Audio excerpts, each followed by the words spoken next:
Aujourd'hui, 30e dimanche du temps ordinaire, année B, les tests de ce jour nous interpellent sur notre manière de vivre notre foi et notre relation à Dieu. Ainsi, dans la première lecture, le prophète Jérémie nous présente un message d'espérance et de salut. Dieu dit: je ramènerai mon peuple de terres lointaines, je les ramènerai et ils reviendront. Jérémie parle d'un Dieu qui prend soin de son peuple, même dans les temps de souffrance et d'exil. Ce message est particulièrement pertinent pour nous aujourd'hui, car nous vivons dans un monde, dans des sociétés où beaucoup de nos frères et sœurs sont confrontés à des difficultés diverses. La pauvreté, le chômage et les inégalités sont des réalités douloureuses que nous côtoyons et qui nous côtoient. Comme les exilés d'Israël, de nombreuses personnes se sentent éloignées de leur dignité humaine et de leur espérance. Pourtant, Dieu nous rappelle qu'il est toujours présent, qu'il n'abandonne jamais et qu'il nous montre toujours son amour de Père. Et c'est pourquoi l'auteur de la lettre aux Hébreux nous présente en deuxième lecture le Christ comme le grand prêtre souverain, capable de nous conduire et de prendre sur lui nos souffrances.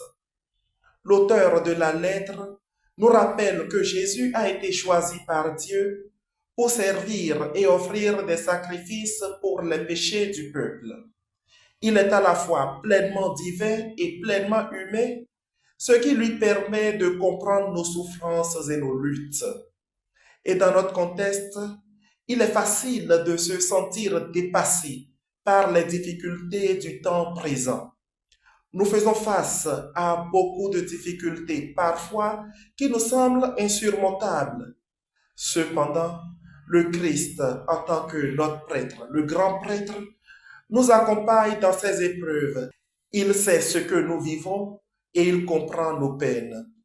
Cette compréhension profonde de notre condition humaine nous appelle nous-mêmes à nous rapprocher de lui dans nos moments difficiles.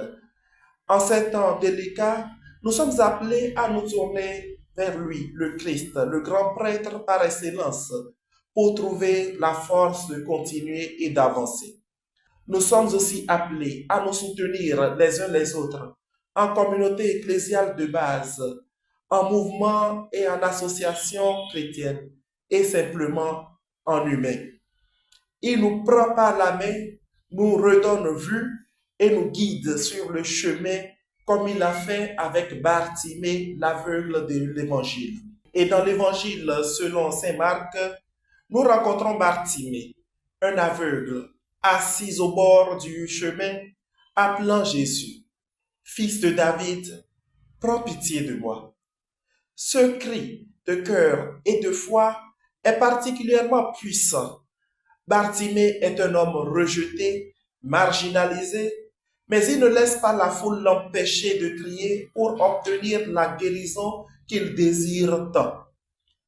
Ce message de l'Évangile nous interroge sur combien dans notre propre vie nous faisons parfois l'expérience de l'hésitation et de l'étouffement au cœur de nos souffrances et de nos besoins.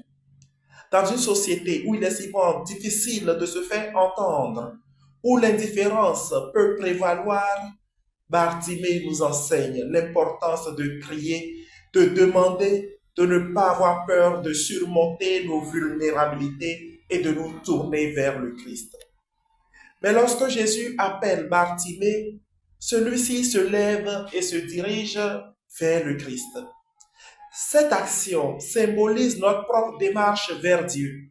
Nous sommes tous appelés à nous lever de nos situations d'aveuglement, à abandonner ce qui nous retient et à aller vers le Christ. La réponse de Jésus à Bartimée est radicale et précise. Que veux-tu que je fasse pour toi? Cette question résonne en nous aujourd'hui encore. Que désirons-nous que le Christ fasse pour nous? Quelles sont nos aspirations les plus profondes? Il est important de ne pas avoir peur de demander ce dont nous avons besoin, que ce soit pour nous-mêmes ou pour les autres. Et la réponse de Bartimée est un acte de foi et de compassion. Frères et sœurs, à travers ces lectures, nous sommes appelés à devenir des témoins de l'amour et de la compassion de Dieu dans notre monde et dans notre société. En communauté chrétienne, réfléchissons à la manière dont nous pouvons incarner ces messages écoutés dans les lectures de ce jour.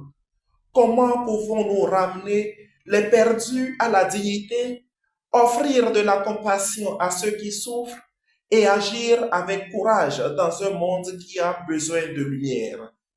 Que notre foi soit un moteur de transformation, non seulement pour nous-mêmes, mais pour toute notre société.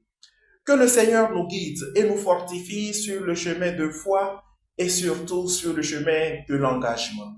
Le Seigneur soit avec vous.